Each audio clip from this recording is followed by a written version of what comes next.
कहिले धानबारीले ढकमक्क हुने आरुबटे आज सुन्तलाले नै पयाल्लै हुने गाउँ बनिसकेको छ।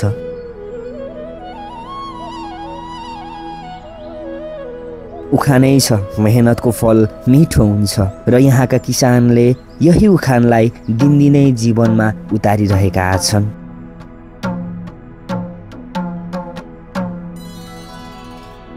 स्वर्णनन्द नगरपालिका 11 आरुबटेका 76 वर्षका टिकाराज राई र उनका जीवनसाथी पद्ममाया राई 30 वर्षदेखि सुन्तलालाई आफ्नो भाग्य र भविष्य दुवै मानेका छन्। उनका छोरा बुहारी सबै काठमाडौँ छन्। घरमा 2 जना बुढाबुढी मात्र बस्छन्।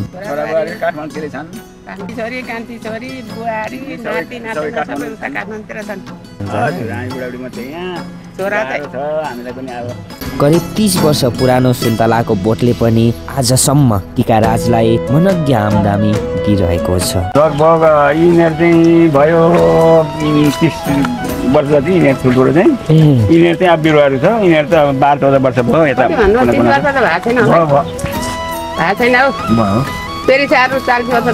लगभग 25 जति भयो हो। अहिले उनीहरूको बारीबाट वर्षै पछि 5-6 लाखको ठेक्का उठ्छ। यसपाल कति जतिको ठेक्का लाउनु भयो? अहिले अलिक झर सन्ताले बेसी 5.5 लाखको।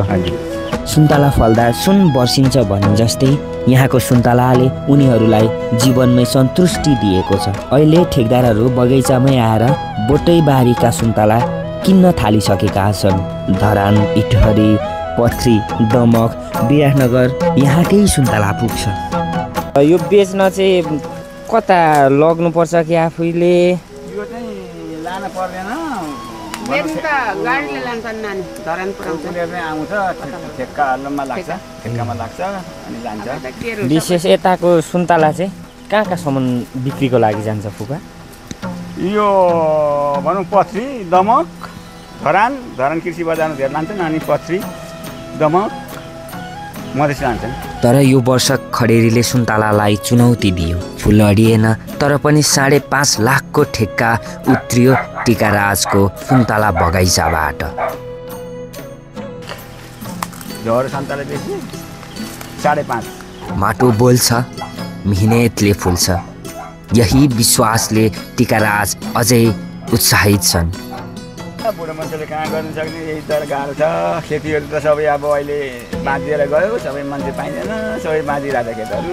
जनतालाई हेरो वर्ष अब के गर्नु सक्दैन। सुन्तला उत्पादन सजिलो छैन। वर्षभरि मेहनत, माघ फागुनमा काटछाट, चैतमा सिँचाइ मलजल गर्नुपर्छ। के गर्नुपर्छ यो वर्षभरि यसको उत्पादन लिनको लागि यो सुन्तलालाई? धेरै छ नानी, अब पुरो पेस्ट गर्नु पर्यो यसलाई। हजुर, छाटकाट अब सिँचाइ गरेर जानु पर्यो, अब मल लाउनु पर्यो। कुन महिनामा चाहिँ यसलाई मल लगाइन्छ? छाटकाट त अब यो माघमै हो। हजुर, अब सन्ताल माघमा छाटकाट गर्ने। मल पनि अब त्यति बेलैदेखि सुरु हुन्छ। फागुन चैतमा चाहिँ अब अलिक चैतमा चाहिँ सिँचाइ निकै गर्नुपर्छ, सुक्खा हुन्छ जमिन अनि निकै सिँचाइ गर्नुपर्छ त्यति बेला चाहिँ। एकपटक टिपिसक्यो भने अर्को वर्षको तयारी सुरु हुन्छ।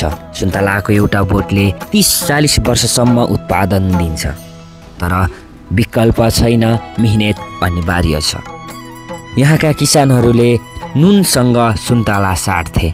बजार थिएन, बाटो थिएन, डोकोमा बोकेर हिँडेर बेच्नु पर्थ्यो। रोड आयो, बाटो खोलियो, अलिअलि भए पनि बजार पाउन थाल्यो सुन्तलाले। त्यही दिनदेखि सुन्तलाले गाउँको पहिचान बदल्न थाल्यो। हामीहरूले पहिले त अब अलिअलि मात्रै रोपेका थियौँ। जब गाडीको बाटो रोड आयो त्यहाँदेखि त हो सबैले उत्पादन गर्न थालेको। अब बिक्री हुने ठाउँ थिएन, खालि अब धरान लानु पर्थ्यो पहिले। उहाँको भटेर आउँथ्यो, नुन दिन्थ्यो, त्यतिकै लान्थ्यो। अनि जब रोडको सुरुवात भयो त्यहाँदेखि मात्रै हो यो सुन्तला उत्पादन गर्न थालेको, सबैले लाउन थालेको। नभए त कहाँ अब के गर्ने हो, कहाँ लगेर के गर्ने हो, खाएर पनि नसकिने, बिक्री हुने खपत नहुने ठाउँमा त अब के गर्ने। अनि रोड खनेपछि चाहिँ रोड आएपछि चाहिँ हामी उत्पादन राम्रै नै दिँदैछ। सबै छरछिमेकीले गर्दैछन्, गर्नु पनि पर्यो। भयो मैले लगभग 20-25 वर्ष भनौँ न आम्दानी लिन थालेको चाहिँ। यहाँको नानी पछि लाग्यो नि पहिले आमदामी थिएन कि अब रोपेर भएन मकै खानुपर्छ भनिन्थ्यो मकै छरिन्थ्यो मकै के अरे खानुपर्छ कहाँ सन्ताल लाएर हुन्छ भन्थ्यो खपत हुने ठाउँ थिएन बिक्री गर्ने ठाउँ अनि के गर्ने त्यस्तै थियो नि त अहिले त अब खेतीहरू मासेर लगाइरहेको छ नि सबै भतिजाहरूले छरछिमेकले दाजुभाइहरूले जहाँ बाटो त्यही व्यापार आरुबोटेको सुन्तलाको यात्राको सबैभन्दा ठुलो टर्निङ पोइन्ट हो यही बाटो।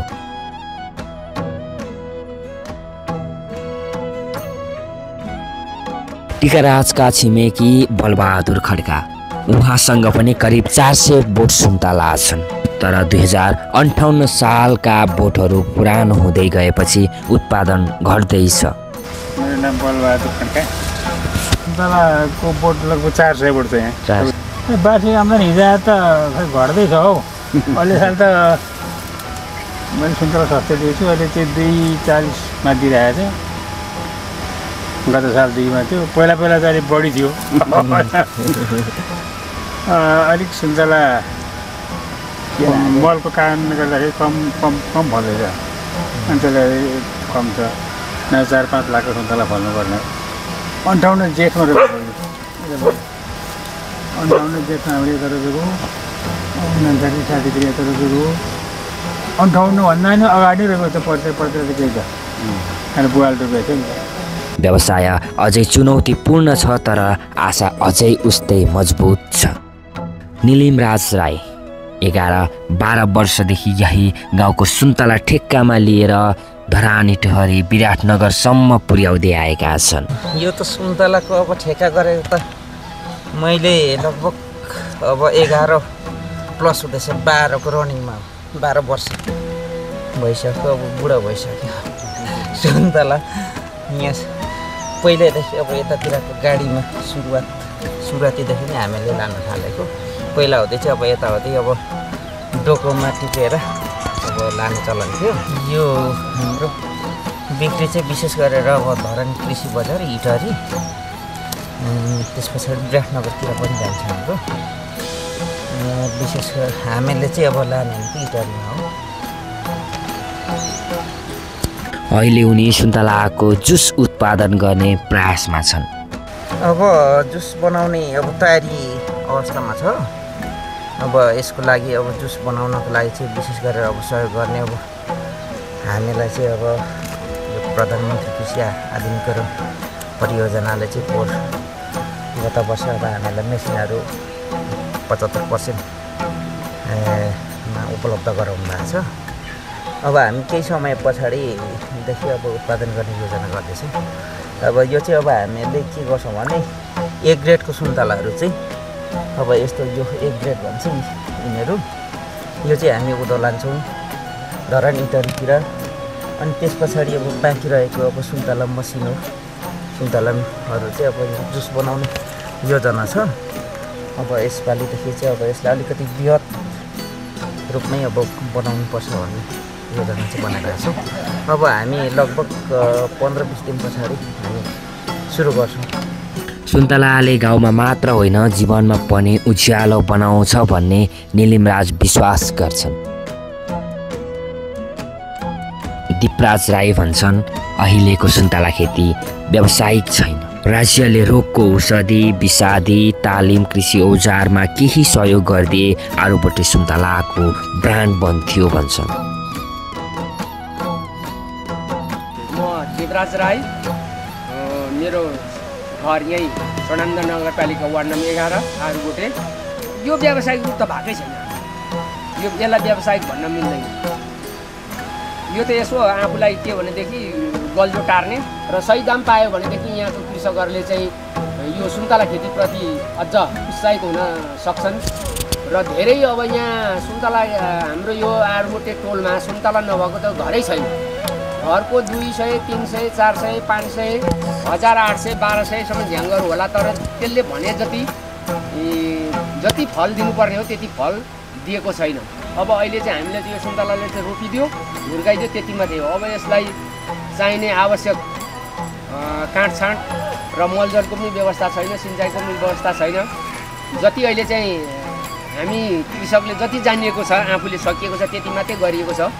र नगरपालिकाले प्रदेशले र केन्द्रले पनि यहाँ अलिकति नजर लगायो भनेदेखि अलिकति यहाँ कृषकहरूलाई चाहिँ तालिमको व्यवस्था औजारहरूको व्यवस्था गरिदियो भनेदेखि अलिक यहाँको कृषकहरू अलिक जागरुक भएर यसप्रति चाहिँ धेरै लाभान्वित हुने थिए।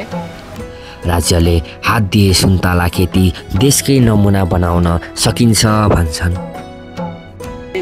त्यसलाई चाहिँ यस्तो बनाउने कि तालिम दिने हो सुन्तलालाई। अब हाम्रो त्यो के हो भने एकदम ओपन भएन, यो चाहिँ सुरुलु सेन्ट्रल सिस्टमबाट गयो ओपन सिस्टम भएन रहेछ। सुन्तलालाई ओपन बनाउने रहेछ जो कि रुख चढ्नु नपरोस्, भुइँबाट नै भेट्न सकिने रहेछ। त्यो चाहिँ मैले माथि एक बोट बनाएको छु। त्यहाँ अहिले पोहोर 2-4 दाना फल्यो, अहिले अलिकति फलेको छ। त्यसको त्यहाँ फल टिप्नको लागि चाहिँ भर्याङको आवश्यकता पर्दैन पनि र बोटमा चढ्नु पनि पर्दैन पनि। त्यस्तो चाहिँ बनाउनु परेछ। त्यस्तो बनाउनु चाहिँ सकिएन। अब त्यस्तो चाहिँ बनाउनु पर्ने रहेछ। अब त्यहाँ एक दिने भ्रमण गएपछि मैले त्यो तल एउटा अलिकति खेतमा लगाएको छु। त्यसमा चाहिँ मैले 80देखि 100 बोट चाहिँ त्यस्तो सिस्टमको बनाएको छु। तर त्यहाँ चाहिँ अहिले फल्न सुरु गरेको छैन र अहिले अरू लाई पनि अलिकति योलाई पनि मैले यो तुवा गएर हेरिसकेपछि अलिकति ओपन गरेर चाहिँ यस्तो बनाएको हो। अब यहाँ के हुन्छ भने यो ओपन गरिसकेपछि यो बिरुवामा त फल फलेपछि यो त यता लत्किन्छ। यता लत्किएपछि त यहाँ टिप्नलाई चाहिँ अब भर्याङको आवश्यकता पर्दैन र रुख चढिरहनु पनि परेन र टिप्न पनि छिटो हुने, बोटलाई पनि मारा नपर्ने त्यस्तो तरिका रहेछ। त्यो चाहिँ बनाउन सकिएन। अब यहाँ हाम्रो चाहिँ यो चाहिँ परम्पराअनुसार अब गरे र यो हाम्रो ठाउँमा चाहिँ अब पहिले चाहिँ सुन्तला थिएन। अब अहिले चाहिँ बृहत रूपमा चाहिँ सुन्तला सबैको छ। र पहिले घर वरिपरि मकैबारीले हरियाली हुन्थ्यो। आज त्यो हरियालीलाई सुन्तलाले पयालले बनाएको छ। सुन्तलाको माग बढ्दैछ। मानिसहरूले बिस्तारै खेतीलाई व्यवसायका रूपमा अँगाल्दैछन्।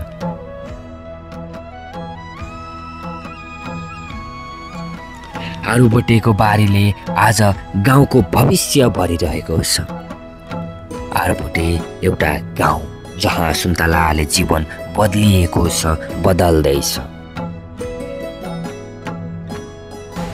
जहाँ कृषकको पसिना सुनमा परिणत हुन्छ, जहाँ किसानले वर्षौंदेखि हेरचाह गरेको एउटा बोट पिढीलाई टिक्ने आम्दानी हुन्छ। सुन्तला मात्र फल होइन, यो यहाँको इतिहास, पहिचान र उज्यालो भविष्य हो। आरुबोटे जहाँ माटो बोल्छ, मिहिनेत फुल्छ र सुन्तला गाउँको सुनौलो सपना बन्छ। दर्शक महानुभावहरू, आजलाई भिडियो यति नै। कहाँबाट हेर्दै हुनुहुन्छ, भिडियो के कस्तो लाग्यो, लाइक कमेन्ट सेयर गर्न पनि नछुटाउनुहोला। आगामी दिनहरूमा पनि हामी यस्तै भिडियोहरू लिएर तपाईहरू समक्ष आउने जमर्को गर्नेछौँ।